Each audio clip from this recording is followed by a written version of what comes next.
Hello everyone, it's your Peacekeeper. Welcome back to the Gaming Lounge. It's time for the How to Play series for our Russian cruiser line to continue. This is the Tier 3 Bogatyr class of protected cruisers. The Bogatyr class of cruisers were a class of 5 planned and 4 completed protected cruisers built for the Imperial Russian Navy between 1898 and 1907. The Imperial Russian Navy sent out requests to 3 specific shipyards to design a new cruiser for their navy with a specific subset of requirements. The 3 shipyards were William Cramp and Sons, which was in the U.S., Krupp Germania Werft in Germany, and Wolkenstein in Germany. The design from Wolkenstein was selected to become the new class, Bogatyr. The ships were powered by 2 triple expansion steam engines, each driving their own shaft, and were powered by steam from 16 coal-fired boilers. During World War I, all 4 of the completed ships were rearmed with the 130mm 55 caliber B7 pattern 1913 guns and 2 75mm anti-aircraft guns. In terms of service history, since Oleg is in the game, we'll skip most of her service history. Suffice it to say that Oleg fought in the Battle of Tsushima and escaped, but was sunk by a British motorboat with a single torpedo in Kronstadt Harbor during the Baltic Naval War. Bogatyr's participation in the Russo-Japanese War was cut short when she struck a rock in Amur Bay and could not be repaired before the war's end. She was stationed in Vladivostok until repairs could be made. During World War I, she and Palada captured the SMS Magdeburg near Estonia. Her refit in 1915 would see the 130mm guns get put on board, and she would patrol in the Baltic to intercept German convoys during World War I. Her crew joined the Red Navy during the November Revolution. After World War I, the creation of Finland meant that Bogatyr, which was stationed in Helsinki, Finland, had to leave because Finland was now an independent country. She sailed to Kronstadt on what was called the Ice Voyage and placed into reserve. Kagul, later renamed Ochakov and later renamed again to General Kornilov, was seized by white forces in the Russian Civil War and interned in Bizerta in 1920 and then sold for scrap in 1933. Little other information exists about her service history, so that was all I could find. Pamiat Mercuria, later Komintern, was completed in 1907, but not without much difficulty. While being outfitted prior to her completion, the crew mutinied during the Revolution of 1905. The ship survived the Russian Civil War and served in the Black Sea Fleet as Komintern in the Soviet Navy. She would be sank as a breakwater in Poti, Georgia in 1942 after she was disarmed because she was badly damaged by German bombers in World War II. The 5th ship was never completed due to a fire that badly damaged the unfinished ship to the point that she could not be completed. In terms of in-game playstyle, Bogatyr has a lot of guns, 16 of them to be precise, good maneuverability, and decent speed for a protected cruiser. Her closest comparison is going to be to the US protected cruiser St. Louis, and in a lot of ways the ships are very similar. There is no angling in Bogatyr. She takes damage from a lot of different forces, so strong WASD hacks are totally recommended. Overall gunnery is pretty good, with accurate enough guns, but her only downside is that to bring most of her firepower to bear requires a fairly large amount of broadside to be shown. Protected cruiser design means that she's rarely citadeled except for at longer ranges, and we have a whole video devoted to protected cruisers and what they entail, but here's a little brief precursor. You will notice that there is no belt armor, only outer plating, and that's because if we take away the ends, you can see that the ship has this slanted deck configuration here. If we peel off more layers, you can see this is the only place that has any real armor aside from the turret magazines and the conning tower. And this sloped deck is very good at close-range engagements. However, because she is coated in nothing but 11 and 6mm hull plating, 13 and 6mm hull plating, you're not going to be bouncing enemy incoming shells, and at these tiers, pretty much everybody shoots HE, including the battleships, so citadels are pretty rare, because in order to get in, they have to actually penetrate through this sloped deck, and it seems like it's pretty difficult to do. You have to be at longer ranges with the battleship to really get through that. So don't have to worry too much about citadels except for at longer ranges, which is, of course, probably the best way to play this ship. It gives it the most time to maneuver between incoming enemy shells. And that's, again, a very, very common to the Russian cruiser line. It's a very good tactic for most cruisers anyway, but especially true at these tiers and the Russian cruiser line as a whole. The differences between the 152mm guns and the 130mm guns is pretty minor. The 130mm guns are considered an upgrade. However, the 152mm guns only lose traverse speed, muzzle velocity, and 1% to the fire starting chance. That's it. The 152s have a full second quicker reload time and higher overall shell damage. So, faster reload, higher damage, versus slower reload on the 130mm and lower damage for higher muzzle velocity. Yeah, you can guess which one I'm going to recommend, and that's keeping the stock 152s. There's absolutely no reason, in my opinion, to upgrade to the 130mm unless you just plan on brawling all the time in the cruiser, which I personally wouldn't recommend doing. Alright, let's talk about stats. She has 23,000 hit points, up to 150mm of armor, which I'm going to guess is going to be at the conning tower. Yep, thought so. Main battery consists of 16 152mm, or if you're crazy and choose the 130mm guns, 16 of those. They are mounted in a myriad of different ways. The two most interesting are the dual turrets, one in the front, one in the back. Everything else is mounted in casemates or open gun mounts, and they are just pretty much all over the board. So there's not a real effective way of describing them using conventional naming conventions. They have a 11.4 kilometer firing range. The 152s have a 9-second reload time, a 31-second 180-degree turn time. HE shell damage 2100 with a 8% fire chance because I have the flags on board. Yeah. 8% fire chance, 2700 AP shell damage, and looks like HE is actually slower than the AP shells, surprisingly enough. No other batteries to speak of. St. Louis has a whole bunch of secondaries. Makes this kind of an interesting comparison. Max speed, 24 knots. Turning circle of just 450 meters. Rudder shift of 6.7 seconds. Detection range by sea, 10 kilometers. Detection range by air, 5.7 kilometers. In terms of upgrades, at Tier 3, we only have access to 2, and I would highly recommend Main Armaments Mod 1 in the first slot, which reduces the chances of your main battery being incapacitated by 20%, increases the hit point pool of your main battery by 50%, and decreases the reload time by 20%. In the second slot, I'm running Propulsion Mod 1, which reduces the chances of your engine being incapacitated by 20% and decreases the time it takes to repair them by 20%. Now, there are a couple of other options that you could choose. In the first slot, the only other one that you could choose is Magazine Mod 1 for the 70% reduction of the chance of getting detonated. However, at this tier, if you get detonated, it's really not that big of a deal. Repair costs are really low. Chances are you'll be back in the fight soon enough. In the second slot, the only other one that I would run is Steering Gears Mod 1, which is the same as Propulsion Mod 1, but for your steering gears.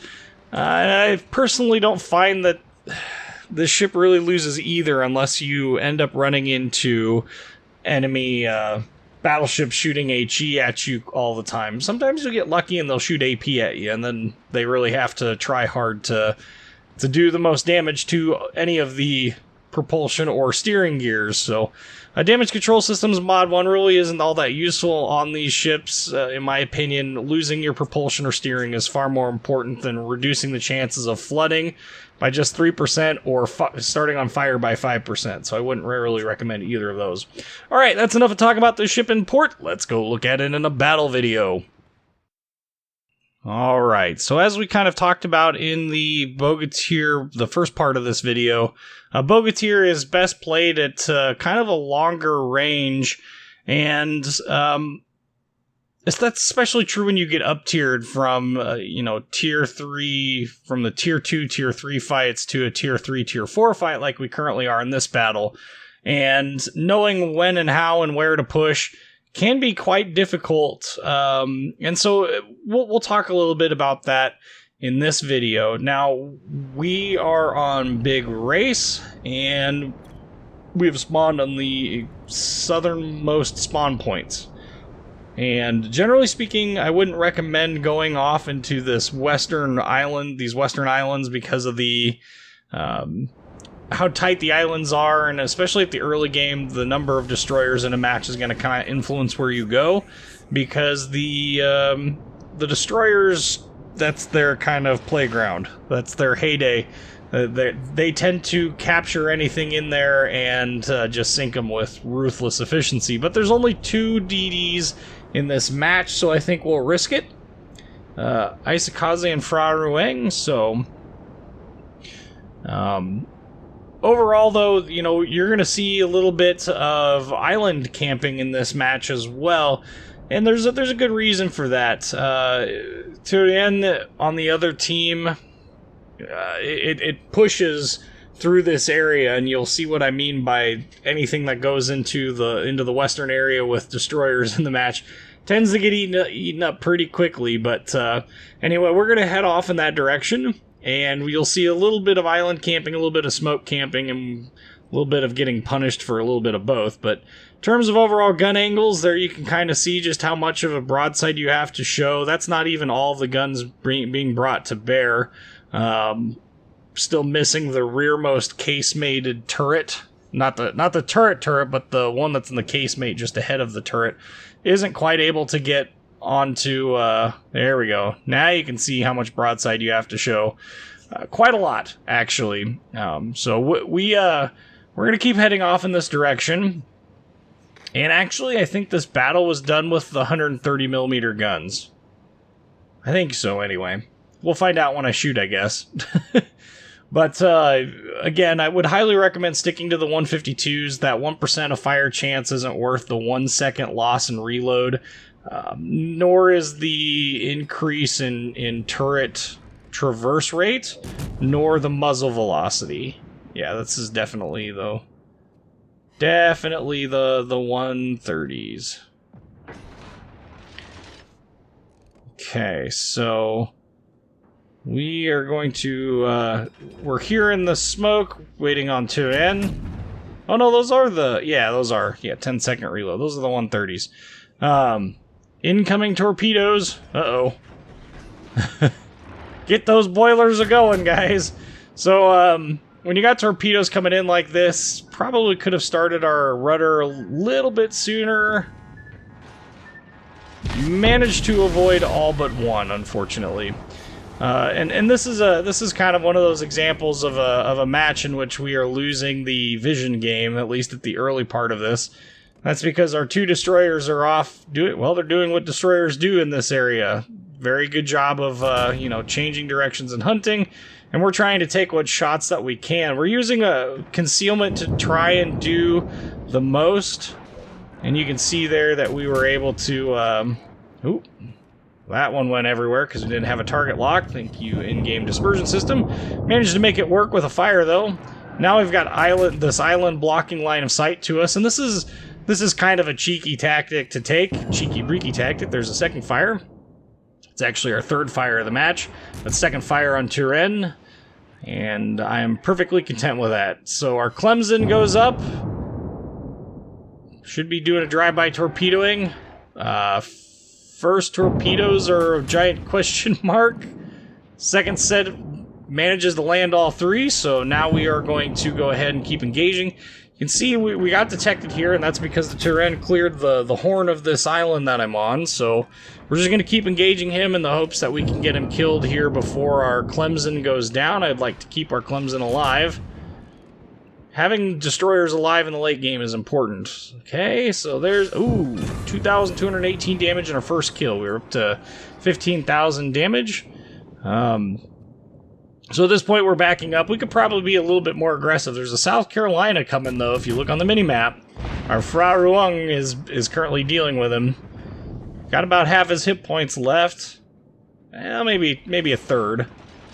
We're just going to keep maneuvering here until we can get ourselves into battle. Ooh, down goes the Clemson.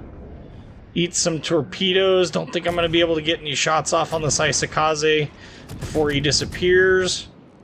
Beautiful, beautiful sequential fire there. So the Isakaze's running away at this point. This side has basically fallen. The Fra Ruang is still alive, but I think time is limited. Yeah, looks like gonna see if we can't go over here and help him out with their Fra Ruang, but shots out on theirs and nope, weren't able to save either one of our destroyers. Just a little too far back. However, we kind of were forced into that position because of the way that the game was progressing. So we're actually losing right now. So we need to step up our A game. We need to step it up quite a lot. Now, the inevitable comparison between Bogatyr and St. Louis always comes up. And I will tell you firsthand that St. Louis is a monster at this tier. And I still believe that St. Louis beats Bogatyr for overall capabilities. Here, because that Fra Ruang and that Isakaze were, still recently spotted in the area, there's nothing else that can really detect me. That Frion is not currently in line of sight, and we would probably be detecting him otherwise. So what that tells me is that the DDs are still within visual spotting range of me, and I have no idea where they are at. For all I know, they are off in, torpedo land, torpedoing me to death. So you can see here we are, excuse me, we are abusing our WASD keys, utilizing our 450 meter turning circle radius to try and avoid getting torpedoed. And we're just going to keep doing this until we fall off detection. And there's a number of different things that go on here. Slowed down because I didn't want to make the left-hand turn. I also didn't want him to know exactly which direction I was going. So I slowed down there, and we are no longer detected. So whatever it was that was detecting me is no longer able to spot me from this island. So we'll just keep on pushing around behind. And I'm anticipating one of these two ships being, at close range. My guess is probably the Fra Ruang. But I guess we'll find out. We're going to keep pushing over here. Oh, we got smoke. There's a Frion. So we were able to spot Frion, which was sitting stationary. And now we got a second spotted ribbon come up and the Fra Ruang. Now, when it comes to dealing with destroyers at this close range, it's going to require a little bit of predictive, what are they going to try and do? What's he going to try and do? I know that he has, quite a large amount of torpedoes that he can launch, so we're gonna do our best to employ our WASD hacks here, and at these closer ranges, you see I'm trying to get shots to land amidships to try and take out torpedo tubes. There's one set of torpedoes, there's the second set of torpedoes. Okay, he smoked up because he missed.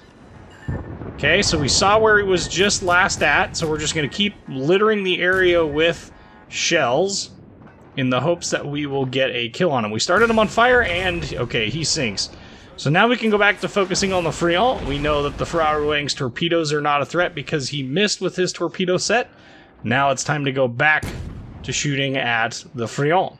And you'll notice I switched to AP here just to kind of show you guys a little bit of difference in what AP and HE can do. We're getting 5 shell pens and only doing 1,800 damage. These 130mm guns, like I said, are just not worth it. Plus, the shell pen, 4 over pens and a normal pen. Frion has, 0 armor, so over pens are normal. We're looking for those Citadel hits. There's one. Okay, so that added up to some damage. Shooting a little far forward to really effectively get Citadels, but, yep, missed the Citadel there as well. Gonna aim just a little bit further back, try and get to the engine room. Okay, and There we go. Double Citadel for the sink. Okay, so we finally managed to turn this around. We've gotten 2 pretty important kills fairly early on. The location of the Isakaze isn't really all that well known, but our team is pushing really hard right now, so this is good. This is why I like the low tiers a lot. They can be a lot of fun. But at this point, we don't have any targets to shoot at. Yubari is currently sailing away and out of our shooting range circle, so even if I wanted to shoot at her, I couldn't. The shells would never impact her, so there's no point in shooting, even though we don't necessarily lose a whole lot of money on the ammunition cost. It's just that I'd like to get into a little bit more range to see if maybe, just maybe, we can't get a little bit closer. So there we're a little bit closer, shooting, and you'll get to see the reasons why this doesn't work out. It's just watering the decks at this point. Oh, down goes their Dene. Our Nassau takes it out.